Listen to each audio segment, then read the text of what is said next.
अध्याय 2। सम्राट द्वारा दूसरी बार अपना कार्ड पलटना ट्रांग लैकयेन को आश्चर्यचकित नहीं करता था। आखिरकार उसने पहले ही बहुत प्रयास किया था। अगर यह सम्राट उसके साथ एक रात खेलता और फिर उसे अपने दिमाग से निकाल देता, तो इसका मतलब था कि अब से वह इस जगह पर अपना सिर नहीं उठा पाएगी। आज रात सम्राट थान तुयेन कल की तुलना में लगभग 1 घंटा पहले आ गया। सुनहरे रेशमी ड्रैगन के साथ कढ़ाई की गई एक नरम रेशमी पोशाक पहने हुए, उसके बाल एक सुनहरे मुकुट में बंधे थे जिसमें 2 ड्रैगन मोती उगल रहे थे। काफी सुंदर लग रही थी। सुनहरा मुकुट प्राचीन काल में पुरुषों द्वारा पहने जाने वाले 4 प्रकार के सिर के आभूषणों में से एक, जिसे आमतौर पर हेड रोब कहा जाता है। यह एक प्रकार की टोपी थी जिसका उपयोग कुलीन लोग बालों को बांधने के लिए करते थे। ट्रांग लैकयेन ने पिछली रात की तरह तंग कमर वाली पोशाक नहीं पहनी थी, बल्कि एक ढीली, पतली रेशमी पोशाक पहनी थी। जमीन तक पहुंचने वाली लंबी, मुलायम स्कर्ट ने उसे सुंदर और अलौकिक बना दिया। मैंने सुना है कि आज भी आप अपना सम्मान प्रकट करने के लिए कानओंग महल में आए हैं। फोंग कैन एक नरम गद्देदार कुर्सी पर बैठे थे। उनके हाथ में भाप से भरी गर्म चाय का कप था। सम्राट मुझसे प्यार करते हैं, मैं बहुत खुश हूँ, लेकिन महारानी हमेशा अपनी बहनों के प्रति दयालु रही हैं। मैं अपना सम्मान प्रकट करने कैसे नहीं आ सकता था। ट्रांग लैकयेन ने वहां तक जाकर माफी मांगते हुए मुस्कुराते हुए कहा, जब मैंने पहली बार महल में प्रवेश किया तो मुझे चीजें समझ में नहीं आईं और मैं रानी के प्रति सम्मान दिखाने में भी विफल रहा। सौभाग्य से उसने मुझे दोषी नहीं ठहराया। हालांकि अब पीछे मुड़कर सोचता हूँ तो मुझे अभी भी शर्म आती है। वह अपनी गलतियों को जान सकती है और अहंकारी नहीं हो सकती। यह बहुत कीमती बात है। फोंग कैन ने एक पल के लिए ट्रांग लैकयेन को देखने के लिए अपना सिर उठाया। उसके मुलायम काले बालों को उसके कंधों को ढकते हुए देखा। वह वास्तव में बहुत आकर्षक थी, इसलिए उसने उसे गले लगाने के लिए हाथ बढ़ाया और उसे अपनी गोद में बिठाया। धीरे से उसके बालों को सहलाया। उसके हाथ पर नरम एहसास ने उसे बेहद सुकून दिया। मेरी प्यारी उपपत्नी इतनी कम उम्र में इन चीजों को समझती है। मुझे बहुत राहत मिली है। यदि महाराज को यह पसंद आए तो मुझे खुशी होगी। सम्राट की गोद में बैठी लड़की को बिल्कुल भी असहज महसूस नहीं हुआ। इसके बजाय उसने फोंग कैन की गर्दन को गले लगा लिया, जैसे कोई भी सामान्य महिला अपने पति पर निर्भर रहती है। उसने अपना सिर उठाया और अपनी खूबसूरत आंखें चौड़ी कर ली। उसकी आंखों में खुशी साफ दिखाई दे रही थी। यह रखेल भविष्य में और अधिक ध्यान देगी। फोंग कैन ने उन आंखों में देखा। उसका दिल थोड़ा धड़का, लेकिन यह सिर्फ एक पल की धड़कन थी। वह मुस्कुराया और उसके गाल की कोमल त्वचा को सहलाया। तुम मेरी प्यारी रखेल हो। मेरे लिए तुम्हें थोड़ा लाड प्यार करना ठीक है। जब वह अभी भी उसे लाड प्यार करता था, वह आकाश में चमकता चांद था, लेकिन जब वह उससे नफरत करता था तो उसे डर था कि किएन चीन महल के सामने पत्थर की सीढ़ियां भी वह उसके जितनी अच्छी नहीं थी। ट्रांग लैकयेन मुस्कुराई, थान तुयेन दे की बाहों में लिपट गई, अपनी आंखों में उपहास छिपाते हुए। जो लोग सम्राट थे वे हमेशा कहते थे कि वे अपने वचन के पक्के हैं, लेकिन हरम में कौन सी महिला उस अपने वचन के पक्के राजा द्वारा मूर्ख नहीं बनाई गई थी। उस व्यक्ति को अपनी बाहों में पकड़े हुए वह बिस्तर पर चली गई, एक बार फिर बादलों और बारिश का स्वाद चखते हुए परियों को देखने के लिए पहाड़ पर चढ़ गई। हरम में कई महिलाएं थीं। फोंग कैन ने भी कई खास महिलाओं का स्वाद लिया था, लेकिन यह ट्रांग उई नगी वास्तव में स्वादिष्टता शब्द के योग्य थी। फोंग कैन ने अपने हाथ आगे बढ़ाए ताकि खोजे और महल की नौकरानी उसके सामने घुटने टेके और अपनी दरबारी वर्दी ठीक करे। बिस्तर पर लेटा व्यक्ति अभी भी गहरी नींद में सो रहा था। कमरे में होने वाली हलचल का उसे जरा भी एहसास नहीं था। उसके मुंह के कोने पर अभी भी एक सुखद मुस्कान थी। जब शाही वस्त्र समाप्त हो गए तो फोंग कैन ने अचानक अपने पैर उठाए और बिस्तर पर चला गया। सुंदरी के शांत सोते हुए चेहरे को देखने के लिए अपना सिर नीचे किया और खुशी से कहा, महल में प्रवेश करने के बाद से ट्रांग थी दाओ नोक सौम्य और प्रतिष्ठित रही है, महान चरित्र वाली, मुझे बहुत पसंद आई है। अब उसे विशेष रूप से उपपत्नी शीर्षक झाओ के पद पर पदोन्नत किया गया है। काओ डुक ट्रुंग चौंक कर पीछे खड़ा था। ट्रांग हुई नगी की तान स्तर पर त्वरित पदोन्नति ने उसे पहले ही भ्रमित और आश्चर्यचकित कर दिया था। इस उपाधि की तो बात ही छोड़िए। काओ डुक ट्रुंग, महलों में इस आदेश की घोषणा करो। अब से 5 दिन बाद एक शुभ दिन है। ट्रुंग तिन्ह महल को अलंकरण समारोह की तैयारी करने के लिए कहो। फोंग कैन ने ट्रांग लैक येन को उसकी भौहों के बीच हल्के से चूमा और फिर मुड़कर बाहर चला गया। जी श्रीमान। काओ डुक ट्रुंग ने बिस्तर पर व्यक्ति को देखने की हिम्मत नहीं की। उसका दिल बेहद भयभीत था। सिर्फ 2 रातों में सम्राट ने वास्तव में ट्रांग हुई नगी का पक्ष लिया। नहीं, चियो टैन, इस हद तक यह वास्तव में उसे आश्चर्यचकित करता है। उसने यह भी देखा कि यह चियो टैन बहुत ही योजनाबद्ध था। थुयतवान कहते हैं, चियो का अर्थ है सूर्य का प्रकाश। इस शब्द का एक उज्ज्वल और सुंदर अर्थ है। साधारण लोग इसका उपयोग नहीं कर सकते। अब सम्राट इस शब्द को एक उपाधि के रूप में उपयोग करते हैं। महारानी ने अपने हाथ में बौद्ध मालाओं के साथ छेड़छाड़ की। उनकी चाल सामान्य से थोड़ी तेज लग रही थी। वह वास्तव में ट्रांग थी के लिए भावनाएं रखती हैं। शो वेन, यह शो वेन जी है। मूल चीनी शब्दकोश, जो मूल के अनुसार शब्दों को व्यवस्थित करने वाला पहला शब्दकोश भी है। पूर्वी हान राजवंश के दौरान जू शेन द्वारा संकलित किया गया था। इस समय रानी वास्तव में भयभीत थी। ट्रांग थी को सम्राट द्वारा केवल 2 दिनों के लिए अनुग्रहित किया गया था और उसे पहले ही युआनी से तान में पदोन्नत किया गया था। हालांकि वह केवल 4थे दर्जे की उपपत्नी थी, लेकिन उसे चियू की उपाधि प्राप्त थी और उसी रैंक की उपपत्नियों को उससे मिलते समय थोड़ा सावधान रहना पड़ता था। इसके अलावा उपपत्नी के नीचे उपपत्नी येन के अलावा और किसकी उपाधि है? इस ट्रांग लैक येन की पदोन्नति वास्तव में पिछले येन क्वी टैन के समान थी। इसने वास्तव में उसे इसकी उम्मीद नहीं की थी। अगर उसे पता होता कि यह दिन आएगा तो उसे महामहिम को रिपोर्ट करते हुए इस नौकर ने सुना कि किएन चीन महल में नौकर ट्रांग चियो टैन के लिए कई कीमती खिलौने लाया है। हुआ नगोक ने दरवाजे के बाहर से आकर रानी के कान में फुसफुसाकर कहा। रानी यह सुनकर दंग रह गई, फिर तुरंत मुस्कुराई। अगर ऐसा है तो हमारे कैना ओंग महल को भी उपहार भेजने के लिए तैयार रहना चाहिए। हे यू ने महारानी की बात सुनी, अपना सिर झुकाया और पीछे हट गया। महारानी अपने दिल में खुश थी। अपने हाथ में बौद्ध मालाओं के साथ खेल रही थी। खुद से सोच रही थी। शुरू में उसने सोचा था कि सम्राट को यह उपपत्नी झाओ कमोबेश पसंद आएगी, लेकिन ऐसा लग रहा था कि वह सिर्फ एक खिलौना थी। आज उसने उसका पक्ष लिया, कल उसे नहीं पता था कि उसे कहाँ फेंक दिया जाएगा। एक सम्राट के रूप में अगर वह वास्तव में किसी को पसंद करता है तो वह उस व्यक्ति को केवल एक छोटी उपपत्नी स्थिति में कैसे खड़ा कर सकता है और इतने सारे लोगों की ईर्ष्या को सहन कर सकता है। इस तरह यह देखा जा सकता है कि सम्राट वास्तव में उससे प्यार नहीं करता था। उसने बस कुछ दिलचस्प देखा और कुछ दिनों के लिए उसके साथ खेलना चाहता था। एकमात्र चीज जिसने उसे असंतुष्ट किया वह शीर्षक।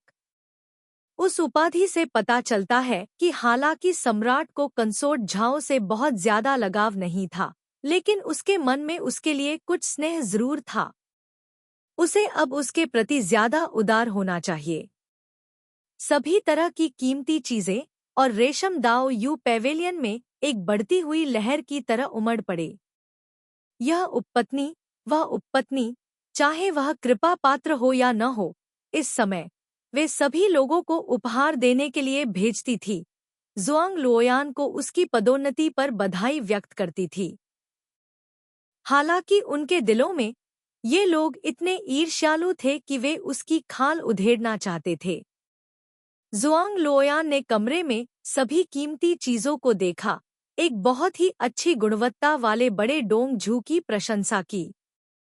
फू बाओ को उपहारों की प्रत्येक सूची पढ़ते हुए सुनकर उसने जम्हाई ली। आंतरिक कमरे में सम्राट द्वारा अभी अभी दी गई वस्तुओं को बदल दे, बाकी के लिए उन्हें सूची में लिखें और उन्हें गोदाम में रख दें। बोलने के बाद उन्होंने फुगबाओ की ओर देखा, ध्यान से वर्गीकरण करें, कोई दुर्घटना न होने दें। फुगबाओ समझ गया, उसने सिर झुकाया और फिर चला गया। मालिक, आज मौसम बहुत अच्छा है, क्या आप बाहर घूमने चलेंगे? थिनर ट्रुक ने ट्रांग लैक येन के पैरों की मालिश की और ध्यान से पूछा, अगर मैं अब बाहर जाऊं, तो क्या मैं महलों के मालिकों को ईर्ष्यालु नहीं बनाना चाहूंगा? ट्रांग लैक येन आलस से अपनी कुर्सी पर पीछे झुक गई। आप लोग दूसरों को बताइए, अगर कोई भी बाहर अहंकारी तरीके से काम करने के लिए मुझ पर भरोसा करता है, तो उसे 30 कोड़ों की सजा दी जाएगी और दांव नोक मंडप से निकाल दिया जाएगा। मेरा यह स्थान असाधारण स्वभाव वाले लोगों को स्वीकार नहीं करता है। हाँ, मुझे पता है, थिनर ट्रुक ने सावधानी से जवाब दिया, यह देखकर कि ट्रांग लैक येन ने आराम करने के लिए अपनी आंखें बंद कर ली थीं, उसने बात करना बंद कर दिया। इस समय महल में कौन जानता है कि कितने लोग अपने दांत पीस रहे थे और चीजों को तोड़ रहे थे। लेकिन फिर भी जब हम मिलेंगे तो हम निश्चित रूप से बातें करेंगे और खुशी से हंसेंगे और घनिष्ठ बहन प्रेम की तस्वीर उकेरेंगे। कैना ओंग महल में बड़ी और छोटी रखैलें एक साथ बैठी थी। वे सभी मुस्कुरा रही थी और खुशी से बातें कर रही थी, लेकिन उन खूबसूरत मुस्कुराहटों में ठंडी सुइयां थी। अगर पूछा जाए कि पहले की तुलना में उपपत्नी बनने में क्या अंतर था, तो ट्रांग लैक येन का जवाब था कि महल में अनुष्ठान करने के लिए कम समय था। ट्रांग लैक येन ने पाया कि यद्यपि हरम में कई कर्मचारी थे, लेकिन वरिष्ठ कर्मचारियों की संख्या अधिक नहीं थी। सम्राट थान तुयेन बहुत जल्दी सिंहासन पर बैठ गए। 18 वर्ष की आयु से लेकर अब तक लगभग 10 साल हो चुके हैं। हरम में केवल उतनी ही महिलाएं थीं जिन्हें प्रसन्न किया गया था। सख्ती से कहा जाए तो इसे बहुत अधिक नहीं माना जाता था। उन्हें आधिकारिक इतिहास में लियू जिए याद है, केवल 2 साल के लिए सम्राट होने के नाते हरम में पहले से ही 10,000 रखैलें थी। उस प्रसिद्ध राजा की तुलना में सम्राट थान तुयेन एक तपस्वी भिक्षु या लियू जियाहुई की तरह थे। लियू जियाहुई असली नाम ट्रियन कैम है। वसंत और शरद ऋतु की अवधि के दौरान लू राज्य में लियू जिया से एक सज्जन व्यक्ति के रूप में प्रसिद्ध है जो वासना में रुचि नहीं रखता था। हालांकि सम्राट थान तुयेन के हरम में हालांकि सुंदरियों की संख्या अधिक नहीं थी, लेकिन गुणवत्ता सभी शीर्ष पायदान पर थी। दिखने से लेकर आचरण तक सभी उत्कृष्ट थे। कोई आश्चर्य नहीं कि पिछले जीवन में सभी पुरुष सहकर्मी सम्राट बनना चाहते थे। पुरुषों की तो बात ही क्या, उसके जैसी औरत भी इन कोमल और मनमोहक सुंदरियों को देखकर उनकी आंखों में सुंदरता देखती और दिल में खुशी महसूस करती।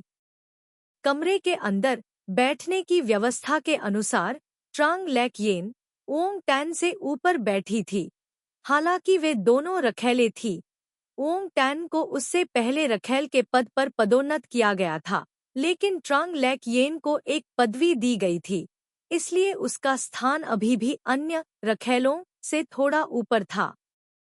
ओंग टैन कम बोलने वाली महिला थी। हालांकि वह ट्रांग लैक येन से नीचे बैठती थी, लेकिन उसने कोई असंतोष नहीं दिखाया।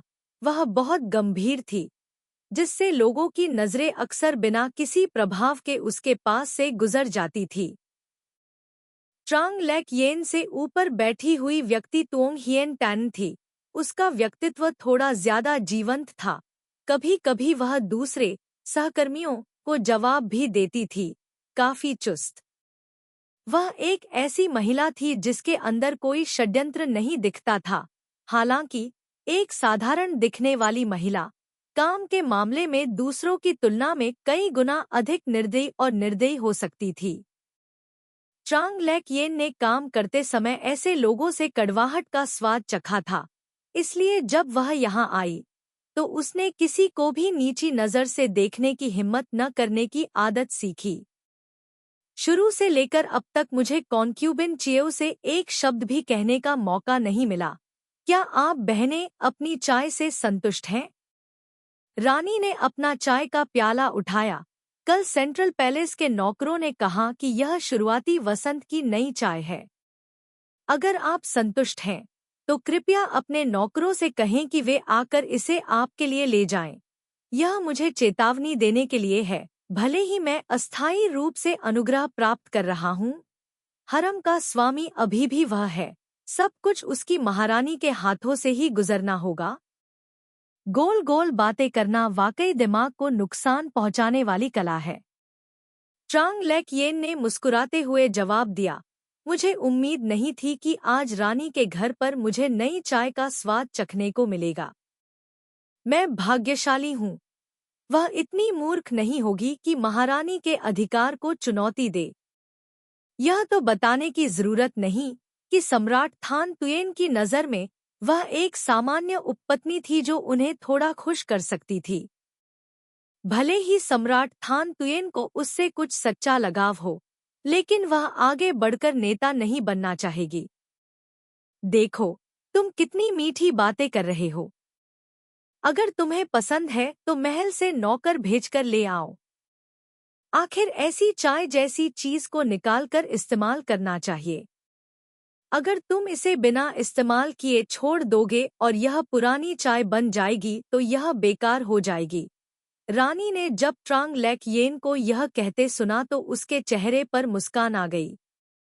रानी इसे उपपत्नी चियू को दे सकती है, फिर आप इस उपपत्नी की उपेक्षा नहीं कर सकते।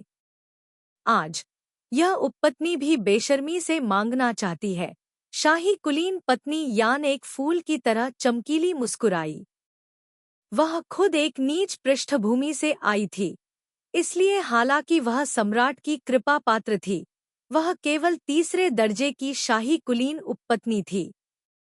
लेकिन यह ट्रांग लेक येन अपने पिता के दरबार में एक उच्च पदस्थ अधिकारी होने के कारण केवल कुछ दिनों के लिए ही उपपत्नी के पद पर पहुंच गई थी। उसने शुरू में सोचा था कि वह सिर्फ एक मूर्ख लड़की है, लेकिन उसने यह उम्मीद नहीं की थी कि वह अब उसके लिए खतरा बन जाएगी। शाही कुलीन पत्नी शू महारानी के बाद दूसरे स्थान पर कुलीन स्थिति वाली थी। उसने अपने चिकने और गोरे हाथ से चाय का प्याला उठाया, धीरे से पानी की सतह पर भाप उड़ाई, लेकिन केवल एक घूंट लिया और उसे नीचे रख दिया। उसने अपने मुंह के कोने को पोंछने के लिए एक रुमाल का इस्तेमाल किया। उसकी अभिव्यक्ति शांत थी, जैसे कि मुस्कुरा रही हो या नहीं। महारानी के पास अभी भी सबसे अच्छी है, और इस उपपत्नी के घर में अब केवल पिछले साल की किंगलुओ चाय है। ट्रांग लेक येन को थान लोआ चाय का ज्यादा प्रभाव नहीं था, लेकिन इन 3 शब्दों को सुनकर दूसरों की ईर्ष्या को देखकर वह समझ गई कि यह बहुत कीमती चाय होगी। इस शाही कुलीन पत्नी शू ने यह बात लापरवाही से कही, लेकिन वास्तव में वह सिर्फ अपने बारे में शेखी बघार रही थी। वह इन लोगों को बुद्धि और साहस में प्रतिस्पर्धा करते हुए देखकर खुश थी। यह खुद मंच पर अभिनय करने से बेहतर था। जब महारानी, शाही कुलीन पत्नी शू और शाही कुलीन पत्नी यान गुप्त रूप से लड़ रहे थे, तो शाही कुलीन पत्नी निंग के नीचे बैठी ये शुरोंग अचानक बेहोश हो गई, जिससे सुंदरियों का कमरा चौंक गया। शाही चिकित्सक को उनकी नब्ज जांचने के लिए बुलाया गया। इन लोगों के चेहरे और भी बदसूरत हो गए, क्योंकि ये शुरोंग पहले से ही 2 महीने की गर्भवती थी। अगर यह एक निम्न श्रेणी की उपपत्नी होती जो गर्भवती होती, तो महारानी और उसका समूह इतना परेशान नहीं होता, क्योंकि भले ही वे लोग किसी राजकुमार को जन्म देते, लेकिन उनके पास उसे पालने की योग्यता नहीं होती। लेकिन ये शुरोंग अलग थी। वह एक दूसरे दर्जे की उपपत्नी थी। एक बच्चे को जन्म देने का मतलब था कि उसके पास उसे खुद पालने की योग्यता थी। वर्तमान में महल में केवल 3 राजकुमार और 4 राजकुमारियां थीं, और इन सभी राजकुमारों और राजकुमारियों की माएँ उच्च पद की नहीं थी। यदि दीप थुक डुंग किसी राजकुमार को जन्म देती है, तो वह सर्वोच्च दर्जे का राजकुमार होगा। सम्राट निश्चित रूप से इसे गंभीरता से लेगा। यदि आपका इंपीरियल फिजिशियन संस्थान कैसे काम करता है? दीप थुक डुंग का एक ड्रैगन से गर्भवती होना बहुत बड़ी बात है। आप लोग हर 2 दिन में उसकी नब्ज देखते हैं, और फिर भी आपको इतना महत्वपूर्ण मामला पता नहीं चला। इस समय रानी को बहुत दुहक हो रहा था, इसलिए उसने अपना गुस्सा निकालने के लिए अपने शाही चिकित्सक को बाहर निकाला। सभी को स्पष्ट रूप से समझ में आ गया था कि अगर आज दीप थुक डुंग यहाँ बेहोश न होता, तो यह मामला कुछ और समय तक छिपा रहता। सौभाग्य से दीप थुक डुंग का स्वास्थ्य ठीक नहीं था, अन्यथा वह रानी के महल में बेहोश कैसे हो जाती और उसका पता कैसे चलता। नाड़ी जांचने आए 2 शाही चिकित्सकों ने महारानी की पूछताछ सुनी और डर के मारे घुटनों के बल बैठ गए। उन्हें महल में चल रहे संघर्षों के बारे में कैसे पता नहीं चल सकता था। आज वे निर्दोष रूप से फंसे हुए थे और उन्हें खुद का बचाव करने का भी मौका नहीं मिला। महारानी वास्तव में शाही चिकित्सक को दंडित नहीं करना चाहती थी।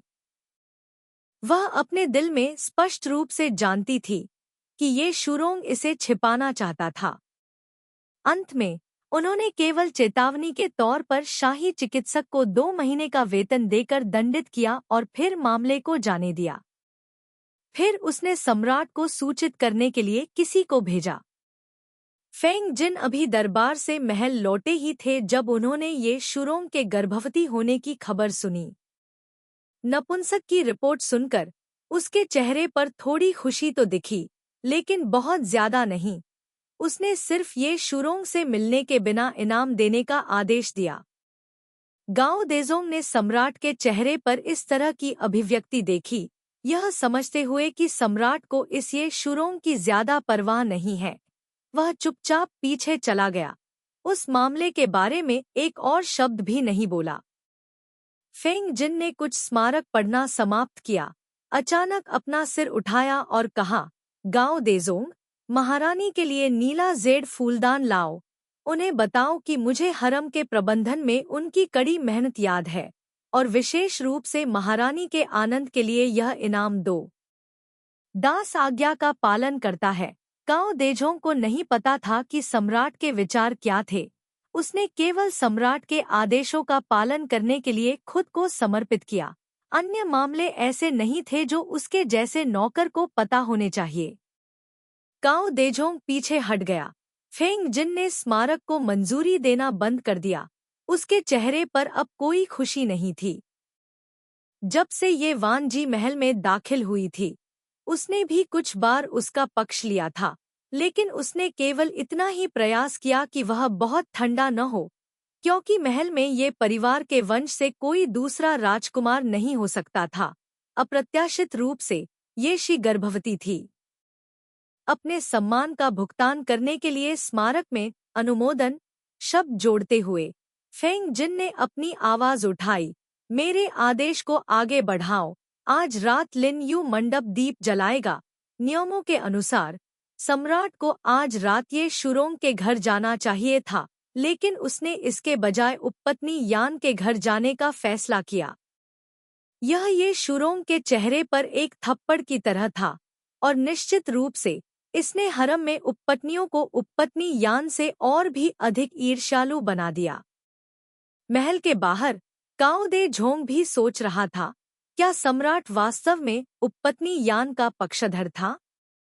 यदि यह कहा जाए कि कोई पक्षपात नहीं है, तो एक छोटे अधिकारी की बेटी 1 या 2 साल में तीसरे दर्जे की उपपत्नी के पद पर कैसे पहुंच सकती है? अगर हम उपकार की बात करें तो हमें उसे इतना दिखावटी उपकार क्यों देना चाहिए? जब गुलाबी गाल मुरझा जाएंगे और सम्राट की कृपा उस पर नहीं रहेगी, तो शाही उपपत्नी येन क्या करेगी? यह महसूस करते हुए कि वह बहुत अधिक सोच रहा था, काओ डुक ट्रुंग चौंक गया और चुपचाप पीछे हट गया। महाराज आज रात येन क्वी टैन के घर जा रहे हैं। ट्रांग लेक येन ने फुग बाओ की खबर सुनी, उसकी आंखें थोड़ी सिकुड़ गईं। फिर वह तुरंत मुस्कुराई और बोली, मुझे पता है, आप अब जा सकते हैं। हरम द्वारा निर्मित नाटक वास्तव में विशेष है। ये शुरों की गर्भावस्था की खबरें कुछ दिनों के लिए फैल गई थी। जब एक किंग पैलेस ने बताया कि इंपीरियल नोबल कंसोर्ट शू बीमार था। इक्के ने अपने सम्मान का भुगतान करने के लिए एक किंग पैलेस में भाग लिया, लेकिन शू ने उन सभी को इस बहाने से इनकार कर दिया कि उसका स्वास्थ्य अभी भी कमजोर था और मेहमानों से मिलने के लिए यह असुविधाजनक था। वह उसकी बड़ी समस्या थी या नहीं? कैसे? आज धीरे धीरे जाने का अवसर मिला है। धीरे धीरे देखो, बस देखो, इन फूलों की क्यारियों में फूल घास घास बहुत खूबसूरती से छंटे हुए हैं। वह एक आम महिला थी। उसने नहीं देखा कि इन फूलों और घासों को उनकी आध्यात्मिक ऊर्जा या ऐसा कुछ खोने के लिए काट दिया गया था।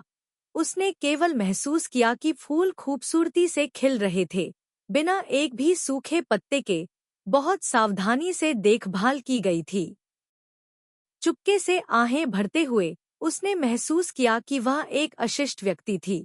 फिर भी उसने इस हरम में रहने के लिए एक छोटी सी किस्मत चुनी। लेकिन अगर यह मिस लिन जैसी नाजुक और कमजोर आत्मा वाला कोई व्यक्ति होता, तो उसे डर था कि वह दुखी और दिल टूट जाएगी, फिर दर्दनाक संघर्ष करेगी और इस जगह पर मुरझा जाएगी।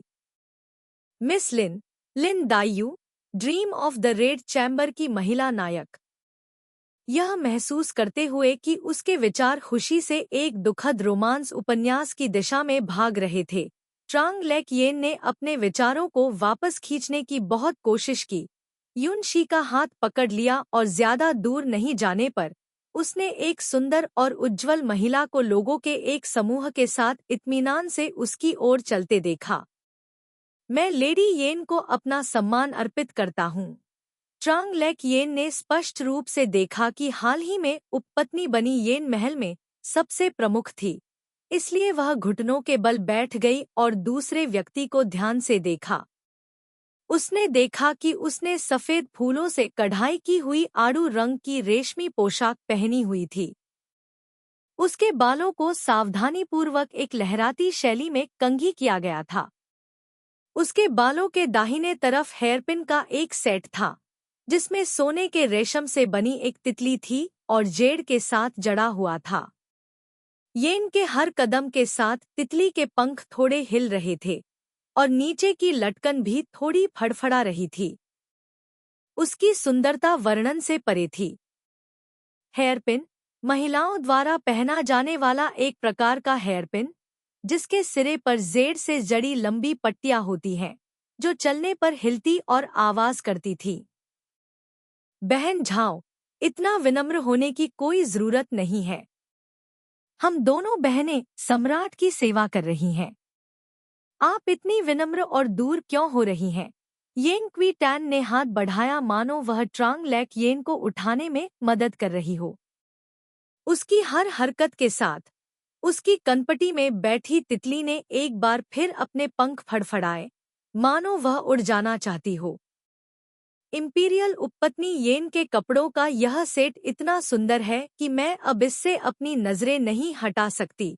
तितली के आकार की पारदर्शी वस्तुओं को देखते हुए ट्रांग लेक येन की आंखें प्रशंसा से भर गईं। यह वास्तव में सुंदर था। भले ही उसने आधुनिक तकनीक के कई बेहतरीन उत्पाद देखे थे, फिर भी वह उनकी प्रशंसा करने से खुद को नहीं रोक पाई।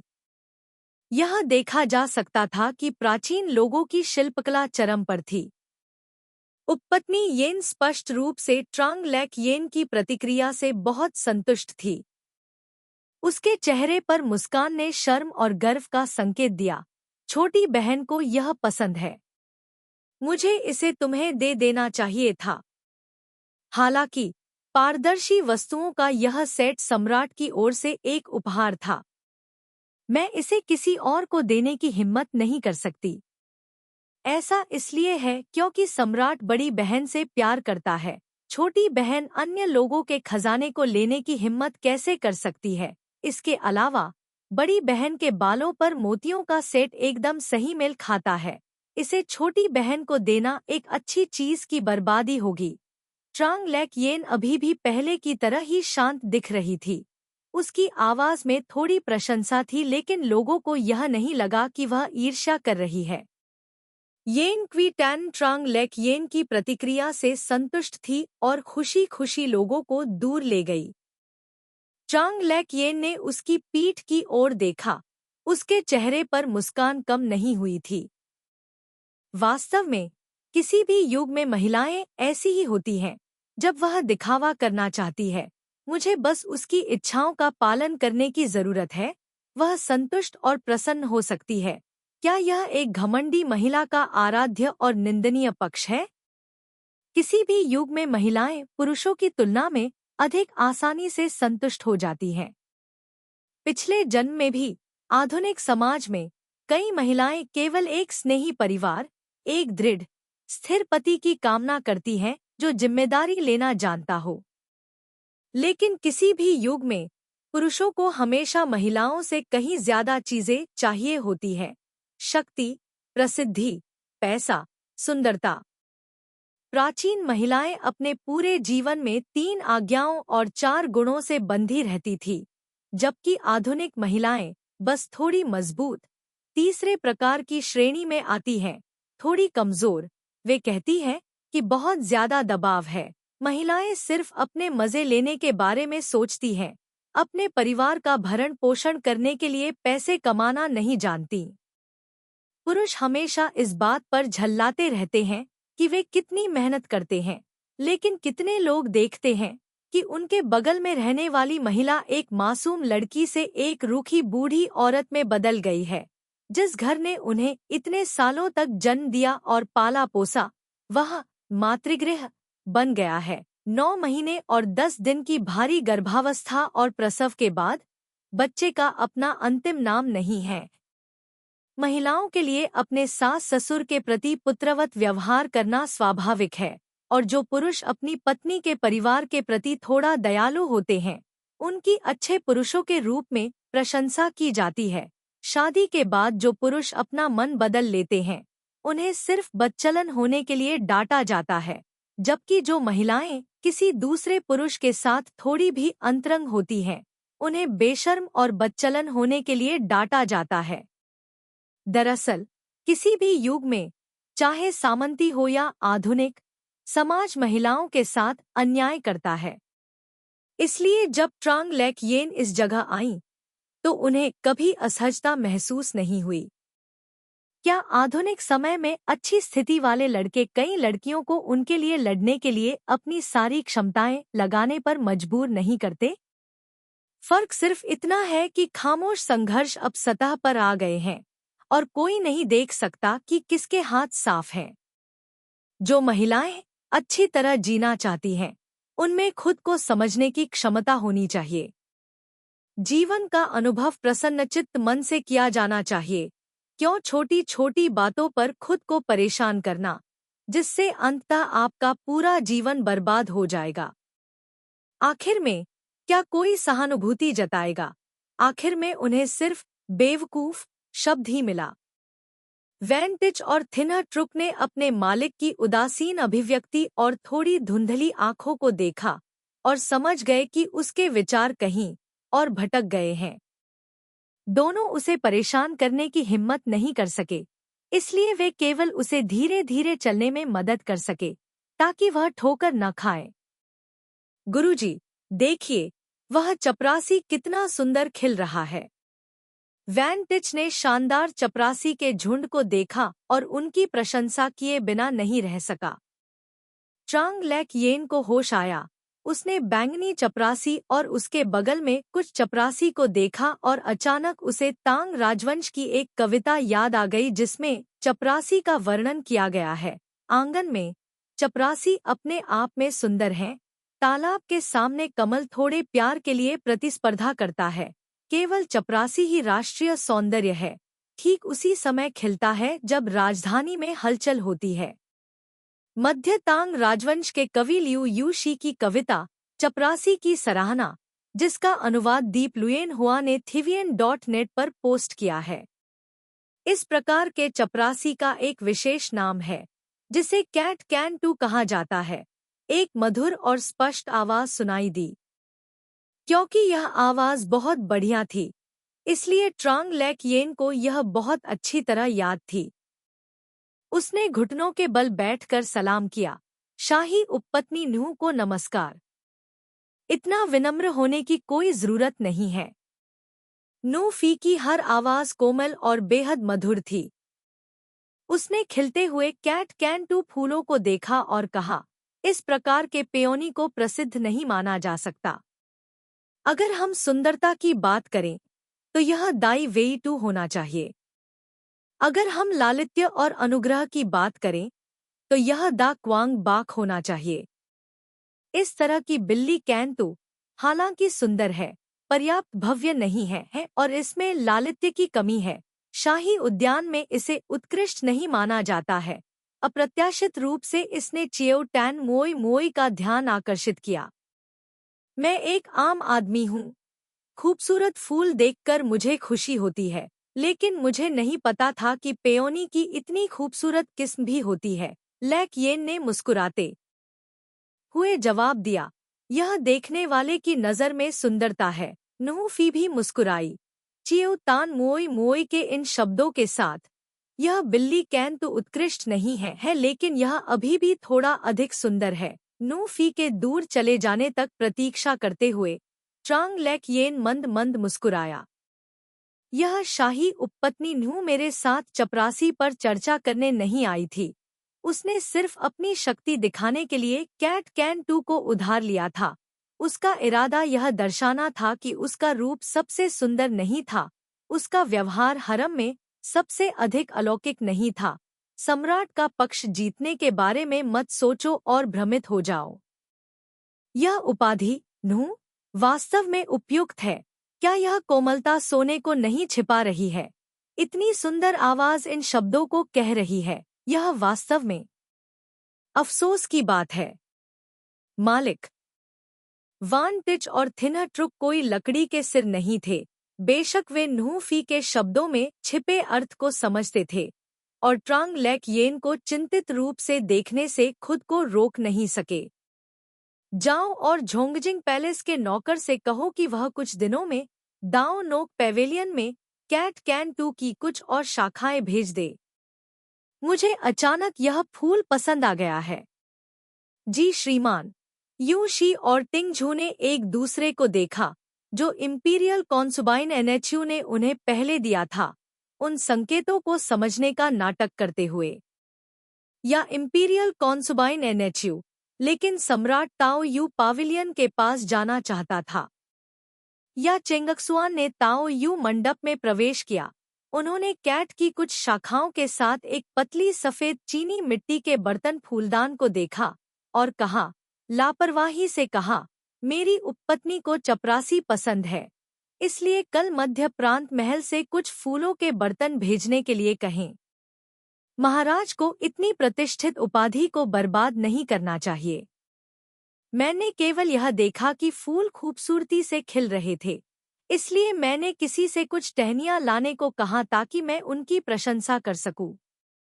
अगर मैं पूरा गमला यहाँ ले आया तो मुझे डर है कि कुछ दिनों में यहाँ सिर्फ सूखे पौधे ही रह जाएंगे। सम्राट थान तुयेन थोड़ा हैरान रह गए। उन्हें उम्मीद नहीं थी कि चियू टैन इतनी बेबाकी से मना कर देंगे। अगर कोई और होता तो चाहे वह उन्हें कितना भी इनाम दे, वे खुशी खुशी उनका शुक्रिया अदा करते। मेरी उपपत्नी को ये उपाधियां पसंद नहीं है। सम्राट थान तुयेन ने ट्रांग लेक येन को इस रूप में देखा और उनकी दिलचस्पी बढ़ी तथा उन्होंने विस्तृत जानकारी मांगी। महाराज, आप मुझे चिढ़ा रहे हैं। सुंदरी ने उसकी ओर देखा और तुरंत ही उसमें एक असामान्य रूप से मोहक आभा फैल गई। ट्रांग लेक येन की हरकतें बहुत स्वाभाविक थीं, जो अन्य लोगों की दिखावटी शर्म की तुलना में कहीं अधिक सुंदर लग रही थी। मैं मूल रूप से एक साधारण व्यक्ति हूँ। मैं सुंदर फूलों को क्यों रौंदना चाहता हूँ? मेरी उपपत्नी बहुत ईमानदार है। फोंग कैन ने उस नज़र से अपने दिल में एक अवर्णनीय खुजली महसूस की और जल्दी से उसके होठों के कोने को चूमा। लेकिन मेरी नज़र में मेरी उपपत्नी उस फूल से भी अधिक आकर्षक है। तुम मुझे इसकी थोड़ी प्रशंसा क्यों नहीं करने देती? सम्राट की बातों पर बिल्कुल भी विश्वास मत करो। एक बार जब तुम इस पर विश्वास कर लोगे तो तुम निश्चित रूप से दुखी हो जाओगे। खासकर उस मामले में जब वह कह रहा है कि वह फूलों से भी अधिक सुंदर है, लेकिन उसके अंग ऐसे हैं जैसे कोई महीनों से भूखा हो। इसलिए सम्राट के शब्दों में आनंद लेना वास्तविक है, जैसा कि चपरासी या किसी चीज से अधिक सुंदर होने के बारे में है। आधी रात में सपने देखना अच्छी बात नहीं है। राक्षसों से लड़ना एक ऐसी गतिविधि है जो बहुत अधिक ऊर्जा की खपत करती है, खासकर जब प्रतिद्वंद्वी का व्यवहार भूखे भेड़िए से भी अधिक क्रूर हो। अगली सुबह जब ट्रांग लेक येन जागी तो थान तुयेन सम्राट पहले से ही एक ड्रैगन बागे पहने हुए थे। महल की नौकरानियों के लिए अपनी बाहें फैलाए हुए खड़े थे ताकि वे अपना बागे ठीक कर सकें। उसे जागते हुए देखकर सम्राट थान तुयेन ने धीरे से कहा, मेरी प्यारी उपपत्नी गहरी नींद में सो रही है। यह पूरी तरह से मेरी गलती नहीं है। ट्रांग लेक येन ने एक वाक्य कहा जो नाराजगी जैसा लग रहा था, जिससे थान तुयेन डे के मुंह के कोने पर मुस्कान आ गई। ट्रांग लेक येन ने थान तुयेन डे की मुस्कान को देखा। आलस से खुद को कंबल में रगड़ते हुए, पुरुष ऐसे ही होते हैं। महिलाओं को मीठी तारीफ सुनना पसंद नहीं है। उन्हें केवल लोगों की शिकायतें सुनना पसंद है। यह नीच शब्द के लिए इतना उपयुक्त कैसे हो सकता है? महाराज, यह फूलदान। काओ डुक ट्रुंग ने अपने सामने कैट कैन टू के फूलदानों को देखा। ये फूल सुंदर थे लेकिन कीमती नहीं माने जाते थे। महामहिम को अचानक इस तरह का फूल क्यों पसंद आया? मैं देख रहा हूँ कि इस कैट कैन टू में भी कुछ अच्छी बातें हैं। सम्राट थान तुयेन ने एक बैंगनी फूल की पंखुड़ी को धीरे से सहलाया। उनकी उंगलियों से कुछ ठंडक और कुछ चिकनाई का एहसास हुआ, जिससे आराम और सहजता का एहसास हुआ। इन फूलों के गमलों को दाओ नोक मंडप में ले आओ। काओ डुक ट्रुंग ने अपना सिर नीचे किया।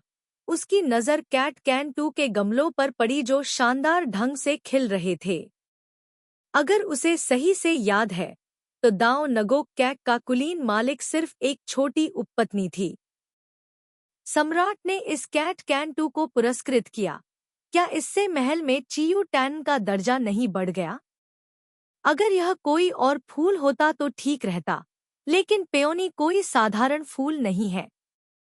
यह कुलीनता का प्रतीक है, और अगर इसमें कुलीन शब्द शामिल है तो यह साधारण कैसे हो सकता है?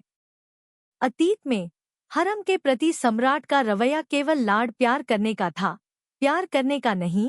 इतना ही नहीं, लाड प्यार करने पर भी वह केवल उदारवादी होता था। यह उपपत्नी कौन थी? सम्राट को स्पष्ट रूप से याद नहीं था, लेकिन फिर भी उसे याद था। केवल थोड़े समय के लिए महल में प्रवेश करने के बाद उसने पहले से ही महल में कई अन्य स्वामियों के साथ दुश्मनी कर ली थी। हालांकि उसका रूप उत्कृष्ट था, उसका व्यक्तित्व और व्यवहार बहुत अच्छा नहीं था। इसलिए सम्राट ने केवल कुछ बार कार्ड पलटा और फिर इसके बारे में भूल गया। कुछ दिन पहले जब कंसर्ट झाओ अभी भी एक सौम्य उपपत्नी थी, उसे महल में कई लोगों द्वारा सताया गया था। क्या घटनाओं का यह मोड़ उसकी उम्मीदों से परे था? या ट्रांग परिवार के इस युवा स्वामी का लापरवाह और नासमझ व्यवहार सिर्फ एक नाटक था? लेकिन उसे मूर्ख बनने का नाटक करने से क्या लाभ होगा, जिससे सम्राट उससे घृणा करने लगे। लेकिन अगर बेवकूफ बनने का नाटक न किया जाए तो कोई व्यक्ति कुछ ही दिनों में इतना कैसे बदल सकता है। आप सोच रहे हैं कि मैंने चपरासी को कंसोर झाओ को क्यों दिया। सम्राट थान तुयेन ने काओ डुक ट्रुंग की ओर देखा। उनके मुंह के कोने में अभी भी उपहास का भाव था। यह देखा जा सकता था कि इस समय उनका मूड काफी अच्छा था। मैं हिम्मत नहीं करता। पलक झपकते ही काओ डुक ट्रुंग को पसीना आ गया। सम्राट के मन की जांच करना मौत की सजा वाला अपराध था। कौन इसे स्वीकार करने की हिम्मत करेगा? ठीक है। सम्राट थान तुयेन ने उसका भयभीत रूप देखा और हाथ हिलाते हुए कहा, जल्दी से इन फूलों के गमलों को दाव नोक मंडप में ले जाओ। महाराज, मैंने सुना है कि महामहिम ने दाव नोक कैक को कैट कैन के कई बर्तन इनाम में दिए हैं। नूफी की करीबी नौकरानी थी, वो उसके पास आई। ऐसा कहते ही उसने देखा कि नूफी का चेहरा तुरंत काला पड़ गया। क्या तुमने कैट कैन टू को ठीक से देखा? नूफी की नजर थी वुकी और पहले से ही ठंडी और उदास थी। यहाँ तक कि उसकी खूबसूरत आवाज में भी जहर था। थी वो ने अपना सिर और नीचे किया। हाँ, मेरे स्वामी। ठीक है, बहुत बढ़िया। चिएउ टैन, उपपत्नी न्यू ठंडी हंसी हंस पड़ी। मैंने उसे चेतावनी दी और उसने मुझे वापस थप्पड़ मारा। वह सम्राट को धोखा देकर कैट कैन टू कैसे दे सकती थी? उसने कैट कैन टू का इस्तेमाल करके उपपत्नी चियू को चिढ़ाने के लिए कहा कि इस महल में एक छोटी उपपत्नी चियू कुछ भी नहीं है। लेकिन अप्रत्याशित रूप से उपपत्नी चियू ने उसे भड़काने के लिए इस तरह की चाल का इस्तेमाल करने की हिम्मत की। जब से वह छोटी थी, उसने एक शानदार जीथर बजाया था। यहाँ तक कि महल के सबसे बेहतरीन संगीतकार भी उसकी तुलना नहीं कर सकते थे। साथ ही उसकी आवाज और रूप रंग भी बेहतरीन थे। वह कई सालों से महल में थी और हमेशा सम्राट द्वारा प्यार की जाती थी। लेकिन उसने कभी उम्मीद नहीं की थी कि ऐसा समय आएगा जब उसे किसी ऐसे व्यक्ति द्वारा अपमानित किया जाएगा जो अभी भी एक छोटी उपपत्नी है। शायद शाही उपपत्नी झाओ को पेयोनी बहुत पसंद है। शाही उपपत्नी नूह ने धीरे से कहा, मेरे गोदाम से पेयोनी कढ़ाई वाले ब्रोकेड के 7 टुकड़े ले लो और उन्हें दाव नोक कैक को दे दो। याद रखो, वेइजी फूलों की 1000 परतों के साथ कढ़ाई किए गए 7 टुकड़े ले लो, गलत वाला मत ले लो। जी श्रीमान। फिर वो कांप उठी और एक कमजोर सांस छोड़ते हुए दरवाजे की ओर पीछे हट गई। ट्रांग लैक येन ने अपनी ठोड़ी को ऊपर उठाया और नौकर को कैट कैन टू के कई टब सावधानी से सजाते हुए देखा। आलसी ढंग से नरम टॉवर पर झुकी हुई थी। थिना ट्रुक को अपने पैरों की मालिश करने दे रही थी। आराम से अपनी आंखें मूंद रही थी। नरम टॉवर, एक छोटा और लंबा बिस्तर। महाराज, शाही उपपत्नी नूह के हेयू पैलेस से कोई व्यक्ति 1000 परत वाला वेइजी ब्रोकेड कमरा लाया है। वान टिच बाहरी कमरे से अंदर आई और उसने देखा कि लैक येन अपनी आंखें बंद करके आराम कर रही है, इसलिए उसने अपनी आवाज धीमी कर ली। वेइजी फूलों की 1000 परतें। ट्रांग लैक येन ने अपनी आंखें खोली और वान टिच के हाथ में ब्रोकेड के टुकड़े को देखा। उसके मुंह के कोने मुड़ गए। ब्रोकेड का यह टुकड़ा एक अच्छी वस्तु है, इसे गोदाम में रख दो। मालिक, इस नौकर ने शाही उपपत्नी नूह को वहां देखा। वैन टिच ने भौहें सिकोड़ी, थोड़ा परेशान दिख रही थी। लेकिन एक नौकर के रूप में, अगर मालिक नहीं बोलते, तो वह अपना मुंह नहीं खोल सकती थी। बस इसे अकेला छोड़ दो, इससे क्या फर्क पड़ता है कि यह वेइजी है या जी कैन जी। यह तो बस कुछ फूल हैं। वह एक साधारण महिला थी। उसे खुद की तुलना फूलों या किसी और चीज से क्यों करनी थी? इस तरह की शक्ति का प्रदर्शन उसे बिल्कुल भी असहज नहीं करता था। यह तो बस एक आदमी था जो उसे फूलों के कुछ गमले दे रहा था। कहने को क्या था? यूनशी को लगा कि हाल ही में वह अपने मालिक के विचारों को कम समझ रही थी। शाही उपपत्नी न्यू के अत्यधिक उकसावे का सामना करते हुए उसके मालिक ने अभी भी थोड़ा सा भी गुस्सा नहीं दिखाया, यहाँ तक कि जब सम्राट ने बिल्ली कैन टू के ये गमले दिए तो उसने देखा कि उसके मालिक ने हमेशा की तरह कोई ज्यादा खुशी नहीं दिखाई। यून शी चली गई और झुआंग लुओ यान उठकर बैठ गया।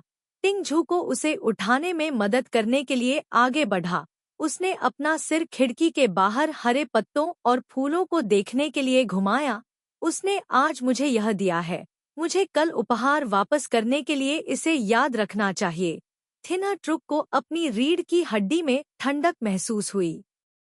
वह काफी समय से इस हरम में रह रही थी और उसने कई चालें देखी थीं, लेकिन उसे ऐसे बहुत से लोग नहीं मिले थे जो चियू टैन की तरह सहज और हल्के ढंग से बोलते थे।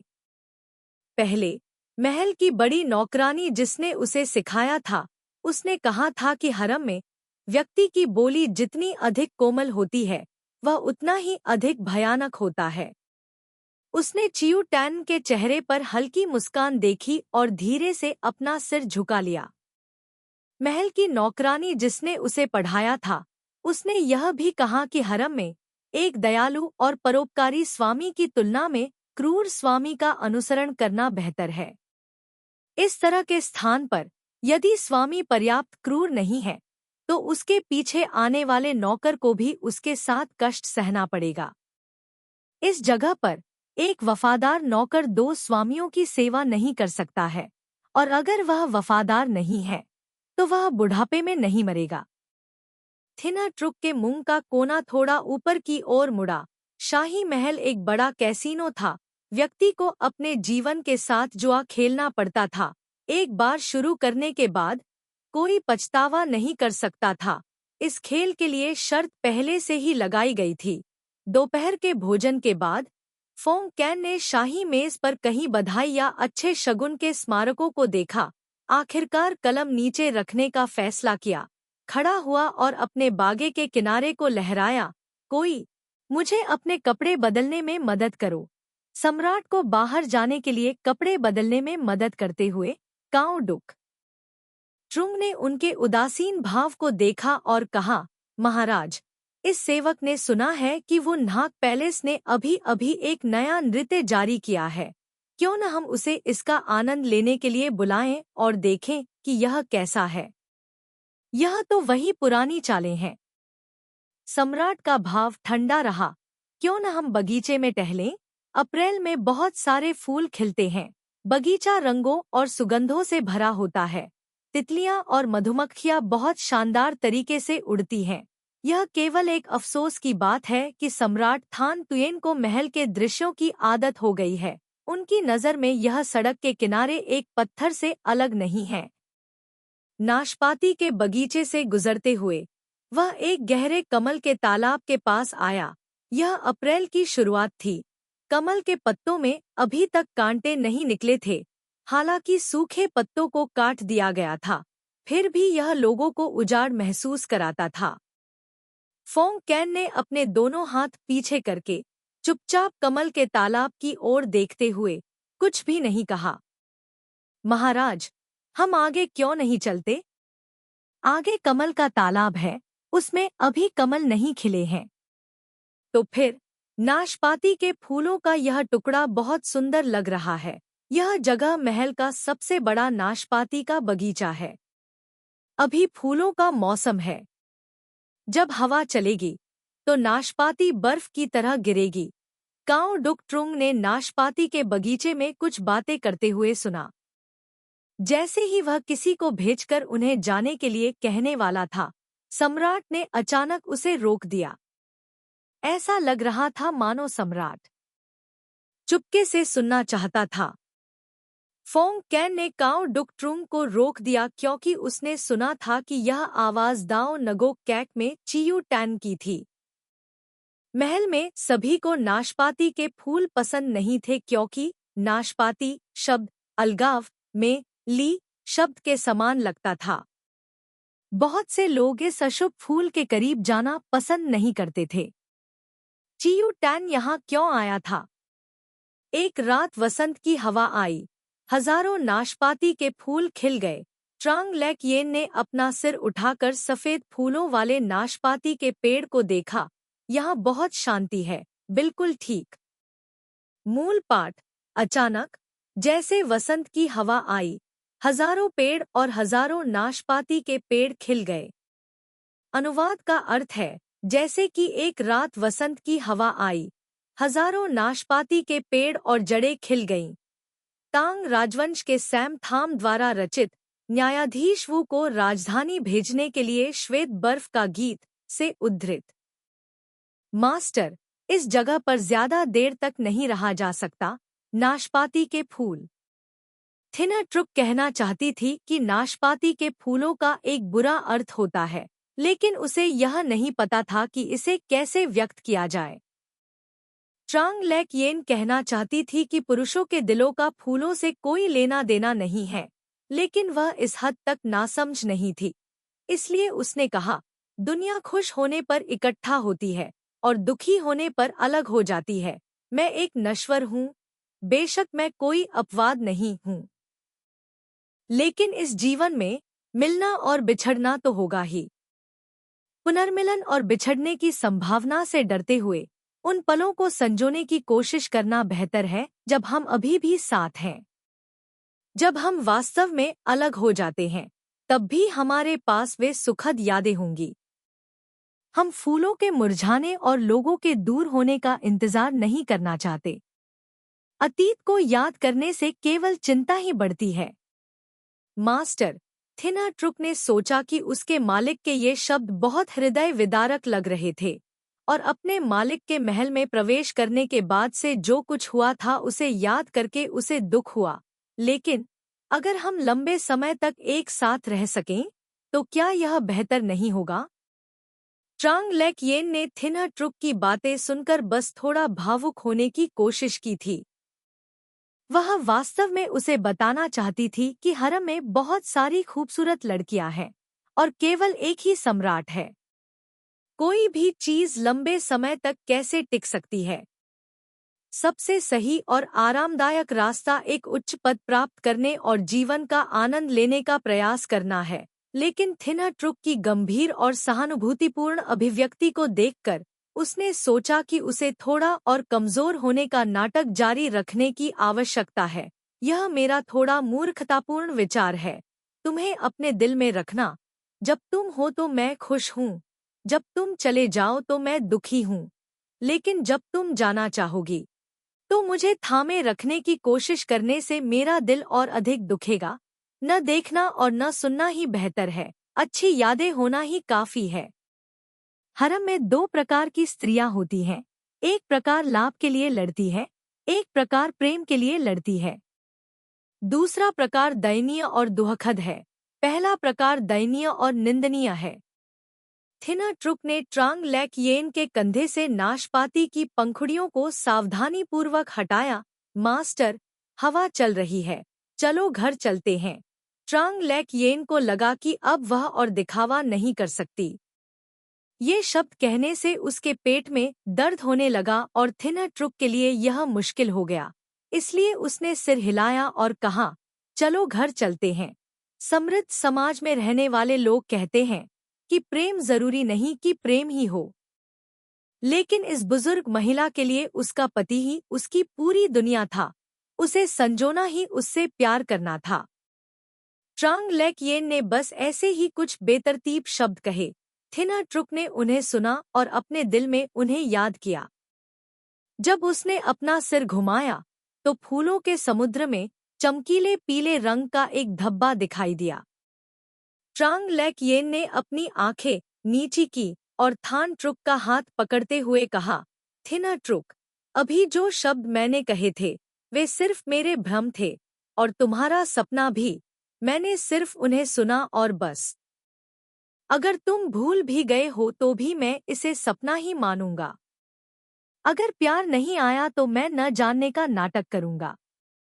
अगर मुझे नहीं पता तो दुख नहीं होगा। जी श्रीमान, एक आदमी को हमेशा उस लड़की पर दया आती है जो उसे अपने दिल में रखता है। एक सम्राट के लिए जो हरम में संघर्षों को देखने का आदी है, एक महिला से सच्चा प्यार पाना मुश्किल है, इसलिए भले ही वह उससे प्यार न करे, फिर भी वह उसे कुछ हद तक संजो कर रखेगा, क्योंकि वह दोषी महसूस करता है। कभी कभी शारीरिक संतुष्टि के अलावा उसे आध्यात्मिक संतुष्टि की भी आवश्यकता होती है। बगीचे से निकलते हुए ट्रांग लेक येन ने अपना सिर सफेद फूलों के बगीचे की ओर घुमाया, जिसने कहा कि नाशपाती के फूल का मतलब जुदाई है। क्या आज की अप्रत्याशित मुलाकात अप्रत्याशित भाग्य नहीं लाएगी? मास्टर, कृपया देखना बंद करें। थिनर ट्रुक ने सोचा कि ट्रांग लेक येन अभी भी दर्द में है, इसलिए वह कुछ ऐसा कहने से खुद को नहीं रोक सका जो नियमों से परे था। कोई बात नहीं, मैं बस एक पल के लिए देखूंगा। ट्रांग लेक येन ने अपनी नजरें पीछे खींच ली, अपने बालों पर आड़ू के फूल के आकार के जेड हेयरपिन को थोड़ा ठीक किया और धीरे धीरे चली गई। कमल के तालाब के पास काऊ डुकट्रुंग और सभी नौकर जमीन पर घुटने टेक रहे थे। हालांकि यह चियू टैन सिर्फ एक छोटी उपपत्नी थी, फिर भी वह महल की मालकिन थी। उनके जैसे गुलामों को ये बातें नहीं सुननी चाहिए। फोंग कैन ने ठंडे स्वर में अपना मुंह खोलने से पहले एक पल के लिए सोचा, खड़े हो जाओ। अगर प्यार नहीं आता तो दिखावा करो कि तुम्हें पता नहीं है। अगर तुम्हें पता नहीं है तो क्या इससे दुख नहीं होगा?